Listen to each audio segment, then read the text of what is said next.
Hello everyone and welcome back to my channel. I will be talking about something very important to me.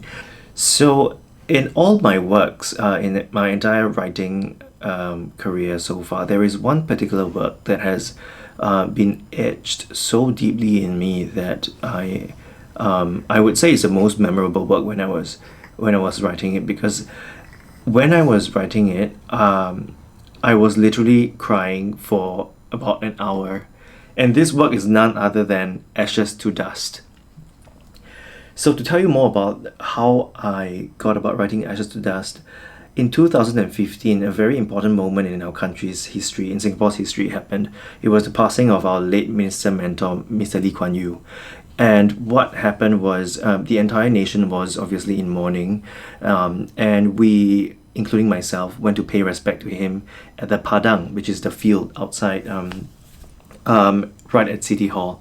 So when that happened, hundreds and thousands of people went to pay their respects. And how they did the crowd control was they put us into different tents to wait. And while waiting, there were barricades, metal barricades, that were separating the different groups of people. I think 50 to 100 people each tent. I was sitting in a tent with my friends, and I remember this very, very memorable moment where I sat down on the wet grass, leaning against the metal fence, and there was this very nice elderly Malay lady who was leaning against me, and we were at opposite sides of the fence in a different holding tent.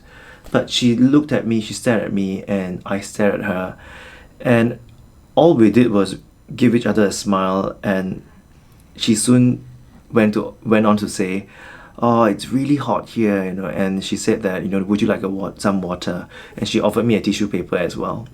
And this was something like 3 a.m. in the morning, and it was slightly stuffy in the tent. So it was that moment that I realized that we Singaporeans come together and we share something so strong, so common, a commonality that would bind us all together. And I was part of something so much bigger than myself. So I went on to write Ashes to Dust. So the text of Ashes to Dust is actually a Kyrie eleison, which is sacred choral text, and the music speaks about hope and a yearning for reflection. And I dedicated the work to our late Minister Lee Kuan Yew. So that's all for my sharing today. I hope you have fun with the recording that I'm going to post after this. Ashes to Dust by the combined choirs of Vocal Singapore Ladies Choir as well as Voce Men's Choir. Have fun!